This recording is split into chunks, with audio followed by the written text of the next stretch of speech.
खींचते हैं और हम उन इतिहास की सच्ची कहानियों को ख्वाबों की रंगीन दुनिया में झिलमिलाते हुए देखकर अफसानों के रंग भर देते हैं। उन्हीं अफसानों की तस्वीरों में तलवार चलाती, युद्ध करती हुई वीरांगना रजिया सुल्तान की तस्वीर देखते हैं। ये तिलस्मी रंगों में खामोश किस्से हमें अपनी ओर बुलाते हैं। ऐसी ही जबरदस्त कोशिश भरी रहस्यमयी संसार की एक दास्तान है रजिया सुल्तान, जो कि हम आपको सुनाने जा रहे हैं। मध्यकालीन भारत के इतिहास में रजिया सुल्तान का नाम स्वर्ण अक्षरों में दर्ज है और वह इसलिए क्योंकि उसे पहली महिला शासक होने का गौरव प्राप्त है। सत्ता एक ऐसी खूबसूरत विष कन्या के समान है जिसके पीछे बड़े बड़े धुरंधर पड़े, जो इसे गले लगाने को विकल हुआ करते और सत्ता का सुख भोगने से पहले ही काल के गाल में समा गया। कुछ गद्दी नशीन हुए, उसके बाद उनकी हत्याएं हुई। गद्दी के लिए खून बहा, साजिशें हुई और इस मैदान में जो सबसे ज्यादा चालबाज और ताकतवर निकला वही बाजी मार ले गया। रजिया भी इन्हीं चालबाजों की कुटिल चालों का शिकार हुई, लेकिन वह व्यक्तिगत रूप से असफल नहीं रही। उसका नारी होना ही उसके लिए अभिशाप बन गया। आइए अब हम इतिहास के पन्नों में दर्ज इस महान पहली शासिका के बारे में जानते हैं। रजिया सुल्तान कौन थी? इसको समझने के लिए थोड़ा पीछे जाना होगा। यह सन 1910 की बात है। दिल्ली के सिंहासन पर इल्तुतमिश बैठा, जो अल्बारी जनजाति का तुर्क था। इल्तुतमिश की बेटी रजिया थी। इल्तुतमिश ने 1236 तक 26 वर्ष तक शासन किया। इसकी मृत्यु 30 अप्रैल 1236 को हो गई। खाली गद्दी को वारिस की तलाश थी। इल्तुतमिश के अधिकारी शक्तिशाली हो गए थे और शासक कमजोर। तुर्की अधिकारियों की महत्वाकांक्षाएं बहुत ही बढ़ती जा रही थी। वह चाहते थे कि दिल्ली पर बादशाह ऐसा हो जो उनके इशारों पर चले, जैसा वह कहे वह वैसा ही करे। उसके उत्तराधिकारी कमजोर थे। इसका लाभ उठाकर तुर्की अधिकारियों ने अपनी ताकत बढ़ा ली। दरबार में सरदारों की संख्या 40 थी, इसलिए इन्हें चहलगानी या दल चालीसा कहते थे। उन्होंने एक एक करके 5 उत्तराधिकारियों को गद्दी पर बिठाया और एक एक कर उनकी हत्या होती गई। वह बलि के बकरों की तरह कुर्बान होते गए। इल्तुतमिश अपनी बेटों की दुर्बलता जानता था, इसलिए उसने अपनी बेटी रजिया को उत्तराधिकारी चुना था। पर चालीसा दल को एक नारी का सुल्तान बनना बिल्कुल पसंद नहीं था। इल्तुतमिश की इच्छा की अवहेलना करते हुए तुर्क अधिकारी अमीरों ने रुकनुद्दीन फिरोज शाह को गद्दी पर बैठाया, लेकिन रुकनुद्दीन फिरोज शाह अय्याश था। उसे शासन के कामकाज में कोई दिलचस्पी नहीं थी। वह विलास में डूबा रहता था और शाही खजाने को अय्याशी में उड़ाता था। वह तो शासन संभाल नहीं पाया और उसकी मां ने शासन करना शुरू कर दिया, जो शासन के लिए बहुत ही हानिकारक हुआ। एक तो कड़वा करेला, ऊपर से नीम चढ़ा। रुकनुद्दीन की मां शाह तुर्कान एक तुर्क थी। उसने आतंक का शासन करना शुरू कर दिया। उसके इस तानाशाही शासन से अमीर खफा हो गए और इसके साथ ही साथ हर जगह असंतोष पनपने लगा। शाह तुर्कान ने इल्तुतमिश के युवा बेटे कुतुबुद्दीन को अंधा करवाकर मरवा डाला। यह देखकर अमीरों का विश्वास रुकनुद्दीन फिरोज शाह से उठ गया और जहां तहां बगावत होने लगी। चारों तरफ बगावत के सुर बुलंद होने लगे। राजकीय अधिकारी और वजीर भी बागियों से मिल गए। अवध, कूची, लाहौर में हुए विद्रोह को दबाने रुकनुद्दीन फिरोज शाह ने सेना के साथ कूच किया। राज्य में फैली अराजकता और बागी अमीरों की बगावत का रजिया ने लाभ उठाया। जैसा उन दिनों चलन था, न्याय मांगने वाला लाल कपड़े पहनकर न्याय मांगता था।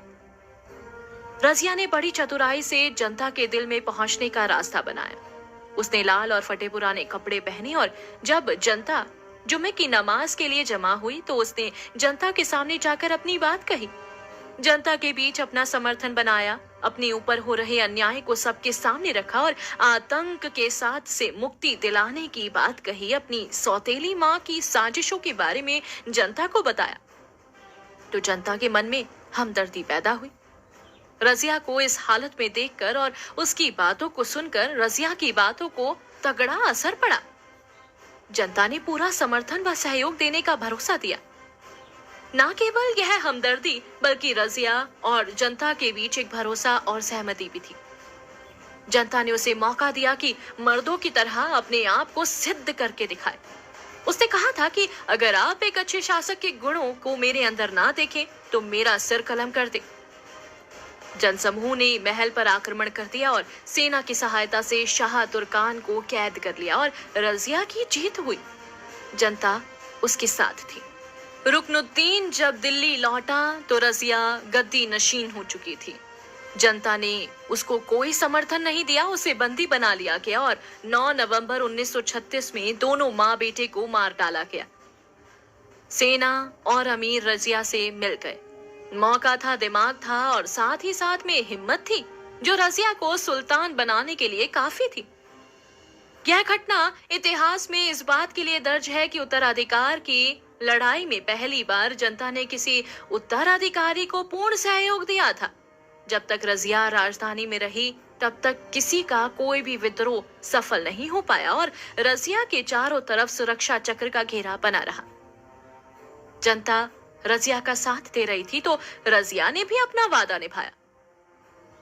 अब रजिया के सामने अपने भाइयों से संघर्ष करने की चुनौती ही नहीं थी, बल्कि उसके सामने तुर्क सरदारों से भी संघर्ष करने की चुनौती थी।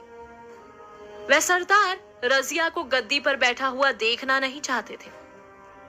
उनमें से कुछ तुर्क अमीरों ने रजिया के खिलाफ विद्रोह कर दिया, जिनमें प्रमुख थे निजाम उल मुल्क जुनैदी, मलिक अलाउद्दीन जानी, मलिक सैफुद्दीन कूचा, मलिक इन्नुद्दीन कबीर खान और मलिक इजुद्दीन सलारी प्रमुख थे।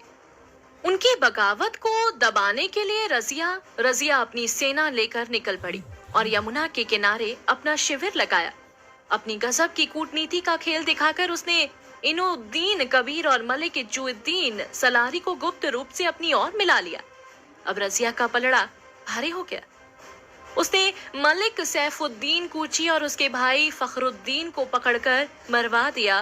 निजाम उल मुल्क जुनैदी अपनी जान बचाकर सिरमौर की पहाड़ियों में भाग गया और वहीं उसकी मौत हो गई। इस तरह से उसके खिलाफ जिन तुर्क मलिकों ने विद्रोह किया था, उस विद्रोह को रजिया ने सफलतापूर्वक दबाया और अपनी कुशल रणनीति का परिचय दिया। इस प्रकार से जो अभी तक एक परंपरा चली आ रही थी कि प्रांतीय अधिकारियों की मर्जी से ही शासक की नियुक्ति होती थी, अब जनता ने रजिया को गद्दी पर बिठाया।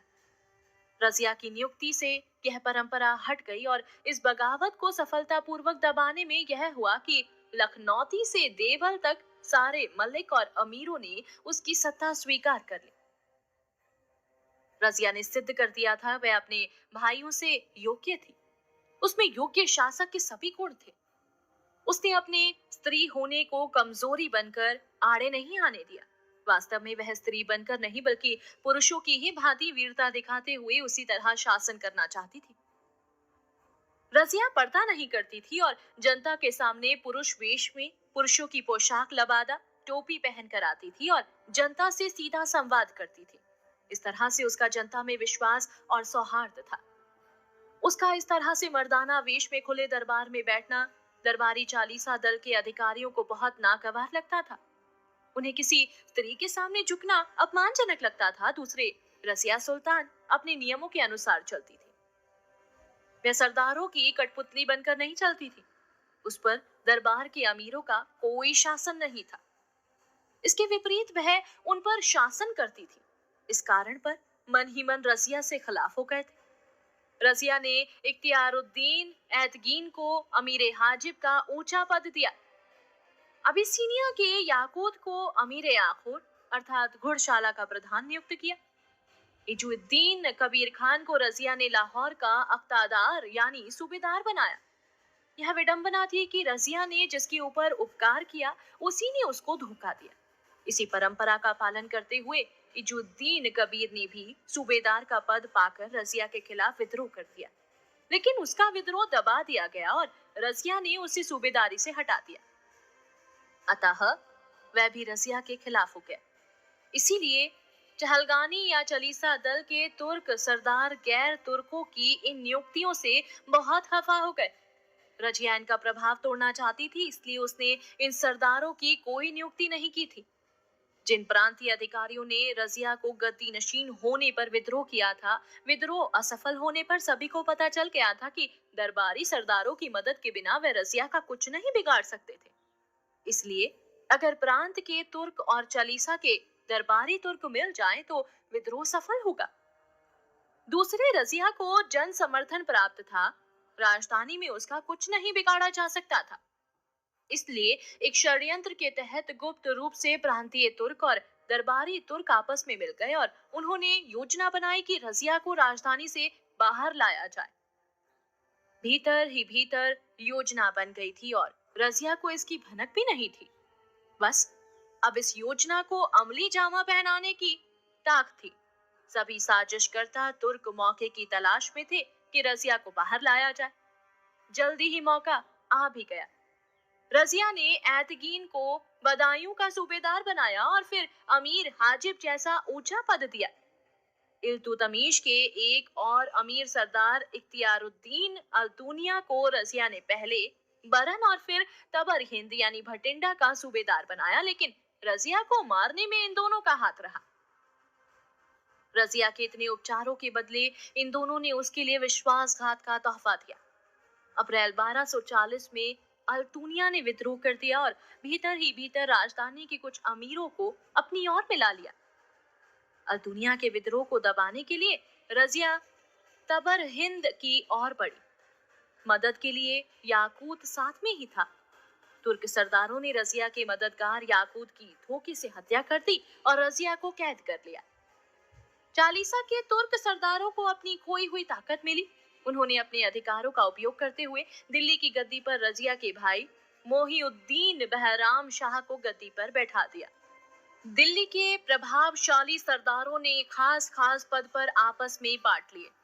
रजिया ने फिर से अपनी खोई हुई शक्ति को प्राप्त करने का प्रयास किया और वह जिस अल्तुनिया के विद्रोह को दबाने निकली थी उसी से उसने विवाह कर लिया।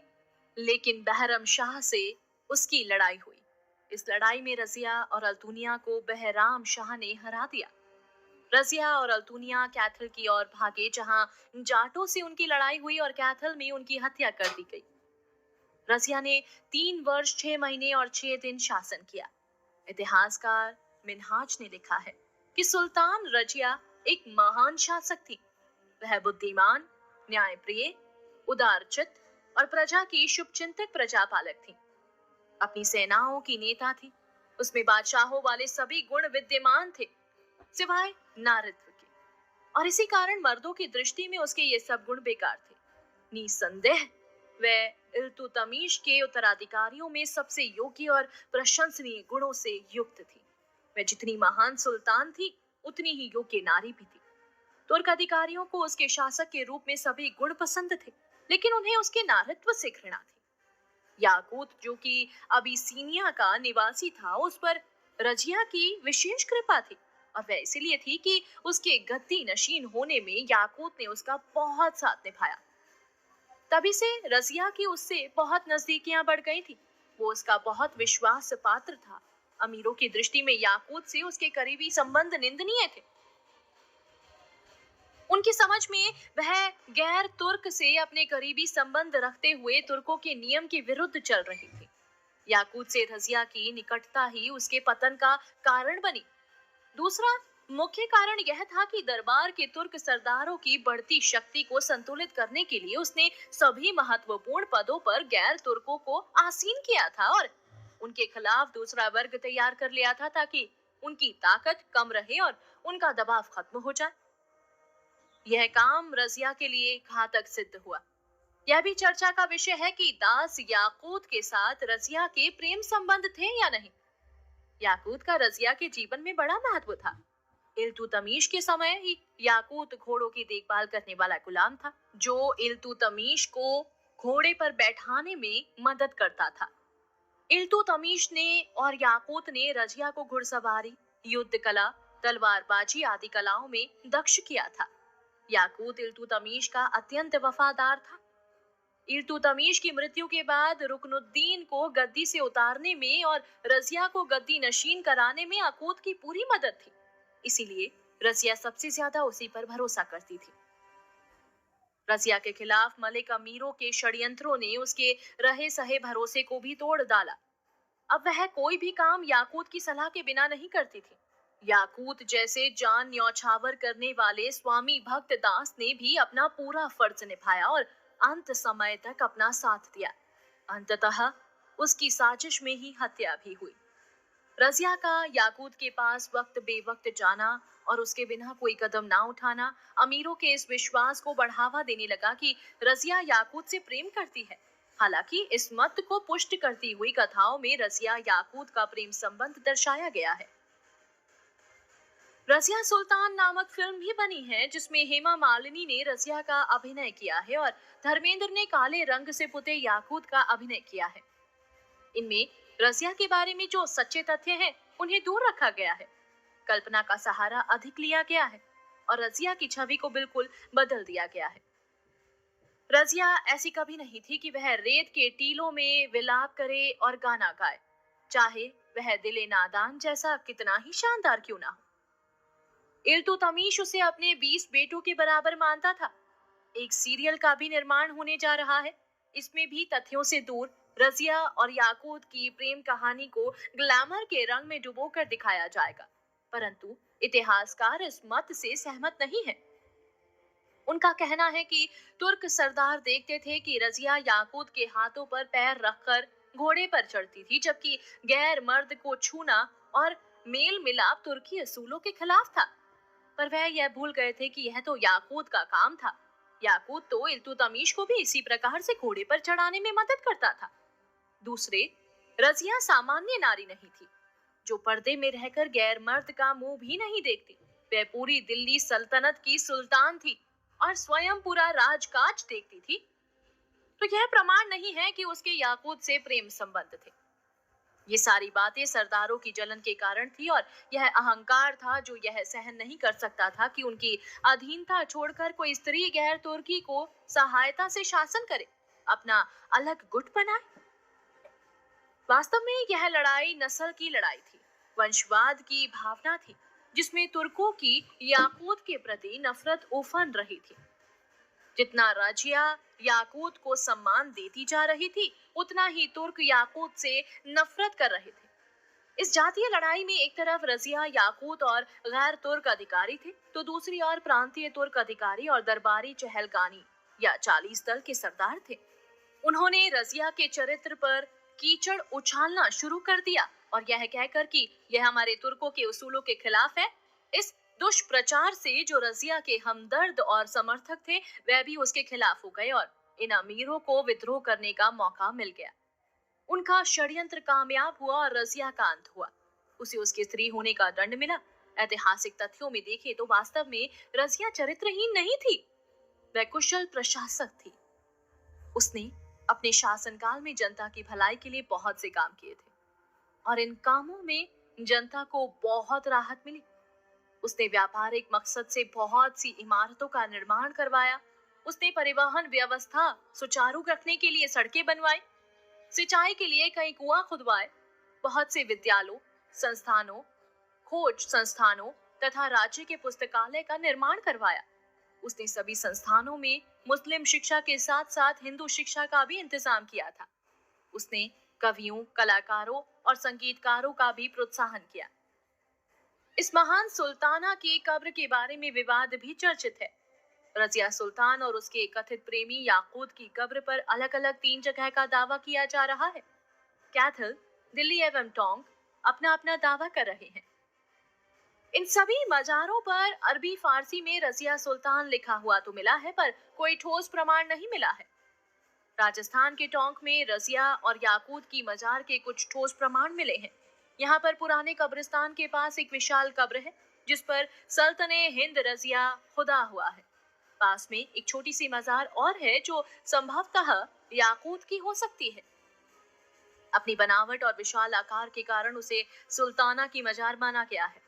स्थानीय इतिहासकारों का मानना है कि बहराम से जंग और रजिया की मौत में 1 महीने का फासला था, पर चूकवश इतिहासकार इस फासले को उल्लेखित नहीं कर पाए और जंग के तुरंत बाद उसकी मौत मान ली गई, जबकि ऐसा नहीं था। जंग में हार को सामने देखकर याकूत रजिया को लेकर राजपुताने की ओर निकल गया था। वह रजिया की जान बचाना चाहता था, पर उसे टोंक में घेर लिया गया था और उसकी हत्या कर दी गई थी। उसके बाद रजिया ने अपनी जान बचाने के लिए और हारी हुई बाजी जीतने के लिए अल्तुनिया से हाथ मिला लिया था और उससे शादी कर ली थी। कुछ सरदारों को अपनी ओर मिलाकर बहराम से जंग लड़ी, वह हार कर भागे और जाटों से लड़ाई में मारे गए। इस तरह दिल्ली सल्तनत में 1236 में गद्दी पर बैठी रजिया की 14 अक्टूबर 1240 में मृत्यु हो गई और अंत हुआ एक वीर सुल्ताना का। सलाम है ऐसी वीर नारियों को।